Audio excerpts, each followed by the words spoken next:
Welcome sa my vlog mga ka-idol. Adi na ngayon mga ka-idol, update mga ka-idol sa ato covered court mga ka-idol di sa barangay Sumuri mga ka-idol. O maliwalas na mga ka-idol, bali nagkaabot na mga ka-idol ang mga materialis mga ka-idol sa amon covered court di mga ka-idol sa bali gagamiton sa pag-atop mga ka-idol. Bali salamat patatapos nagyapon mga kauyag, nagyapon basketball mga ka-idol ato di mga kabarangay mga ka-idol. Tapos sa mga mahilig sa sarayaw mga ka-idol, adi na mga ka-idol ay request mga ka-idol.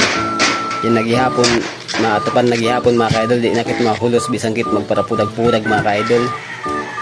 Tapos maupay natin siya mga ka-idol pag halimbawa yon marat na panahon pwede nakit sindi din mga ka-idol maka skip sindi mga ka-idol nato cover court mga ka-idol. Salamat sa wakas mga ka-idol, magkakaya nakit gihapon maupay na court dito sa barangay Sumuri mga ka-idol. Shout out ko ngayon din nila sa mga tumunong dito sa barangay Sumuri, sa among kapitan dito sa barangay Sumuri na maabtik si Pastor Rolly Dorian mga ka-idol, lalo na sa mga kasugbong niya dito sa barangay Sumuri, sa mga agawan sa pag-obligasyon din na magkayaongkit sindi din maupay na covered court mga ka-idol. Shout out ngayon sa tanan din na tuminunong sa barangay Sumuri.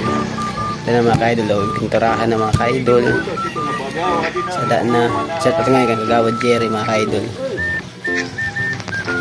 Ayan mga ka-idol, hindi na pira matangpos mga ka-idol. Salamat. Yan nakit mo uyagan basketball, yan nakit mo hulos mga ka-idol. Tapos mga kating-kating na din mga ka-idol, mga bugoy mga ka-idol na mag-uyag kay wala naguduyag-uyag mga ka-idol. Adi na yung request mga ka-idol, piki na mga ka-idol. Na mga ka-idol na mga materialis mga ka-idol sa ato kanan sa pag-atop mga ka-idol. Okay na. Shout out kay Foreman sa kanya mga trabador na bisan nauran mga ka-idol, tuloy pa rin sila sa trabaho mga ka-idol. Shout out ngayon Foreman, mga Foreman mga ka-idol. So hanggang sa muli mga ka-idol, i-update ko naman kayo mga ka-idol sa amin didi Cable Court mga ka-idol pag mga ka-idol. So see you sa next vlog, bye bye.